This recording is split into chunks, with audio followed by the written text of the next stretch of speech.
नमस्कार. सोप्या रेसिपीज आणि सुसंवाद या चॅनलमध्ये तुमचं स्वागत आहे. सगळ्यात पहिले मी रिक्वेस्ट करते माझ्या चॅनलला सबस्क्राईब करा. तर आज काय झालं की सकाळी सकाळी ओट्यावर 2 मोठे दुधी ठेवलेले दिसले आणि मुलं आमचे नाराज होऊन निघून गेले. आज आई दुधीची भाजी बनवणार जी कोणालाही आवडत नाही. मग काय मी प्लॅन बदलला. 2 दुधी होते मोठे, स्वच्छ धुतले, त्यांना व्यवस्थित किसून घेतलं.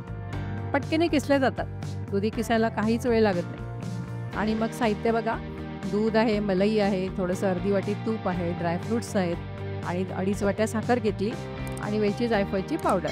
बस एवढंच साहित्य लागतं. आणि कढई गरम करायला ठेवली, त्याच्यामध्ये तूप घातलं. तूप वितळल्यानंतर मग दुधीचा किस घातला. आता याला व्यवस्थित परतून घेतलं. एक 5 मिनिट तरी मी त्याला परतून घेतलं आणि त्यानंतर त्याच्यामध्ये दूध घातलं. दूध साधारण पाऊण लिटर लागलं आहे मला. आणि असं म्हणूया की जोपर्यंत तो किस पूर्णपणे त्याच्यामध्ये डुबत नाही तेवढं दूध घातलं. आणि मग मस्तपैकी फ्रीजमध्ये ठेवलेली मलई घातली. हे तर अगदी आवश्यकच आहे. क्या बात आहे. आता हे पौष्टिक पण झालं आणि सगळ्यांच्या आवडीचं पण झालं. तर याला शिजवून घेतलं आहे आणि त्याच्यानंतर शिजल्यानंतर मग साखर घातली. साखर घातल्यानंतर त्याला व्यवस्थित हलवून घ्यायचं आणि परत शिजू द्यायचं. आता ह्याच्यातलं दूध पण आटणार आणि साखर पण विरघळणार.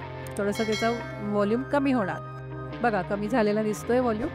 आता ह्याच्यामध्ये आपल्या आवडीप्रमाणे ड्रायफ्रूट्स घालायचे, ते घातले आणि त्याच्यानंतर आधी गॅस बंद केला आणि गॅस बंद केल्यानंतर एक 5 मिनिट जाऊ दिले थोडंसं आणि त्यानंतर लास्टला याच्यामध्ये वेलची आणि जायफळची पावडर घातली.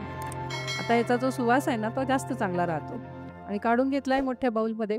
तर आता मात्र सगळेजण खुश होणार कारण त्यांचा आवडीचा दुधीचा हलवा तयार आहे.